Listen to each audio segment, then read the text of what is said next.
Hi, I'm Mack Young with Lee County Parks and Recreation. I'd like to give you an update on our progress in parks. For the last 6 months, we've been able to restore the lighting on our sports youth facility fields and upgrade the lighting for our youth to continue their play on these fields. We want to give credit and a shout out to our staff that's able to put this on the top of their list to get this done as quick as possible and get approval from our county administration and along with our county commissioners.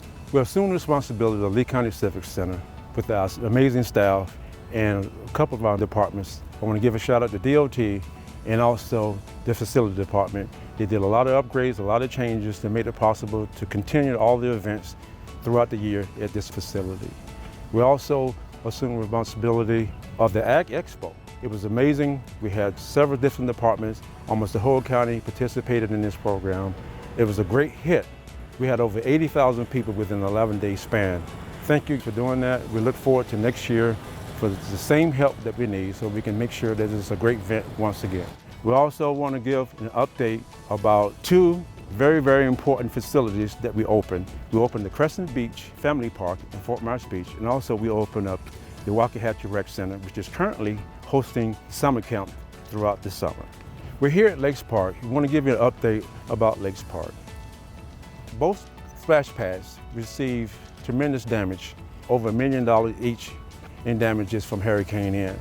Both pads are currently in the design stage. Once that's completed, the design contractor will give it to the design builder, and they will finish the work through procurement phase and making sure that it's done in a proper manner. We have to do this according to the FEMA standards to make sure everything's documented properly so it won't cost our taxpayers any money. We also want to tell you about another desired spot is our Punta Rassa boat ramp. It's currently used as a staging station for FDOT and also DOT. Once they are finished with our operations, we're able to get that going, making sure that we do the best job we can safely for the residents of Lee County. Please go to www.leeparks.org and visit our Parks Project Information tool. There you will find all the projects that we just mentioned today and additional projects as they come forward, and we'll post them. You'll see pictures and cool videos, and look forward to talking to you soon about our progress in park.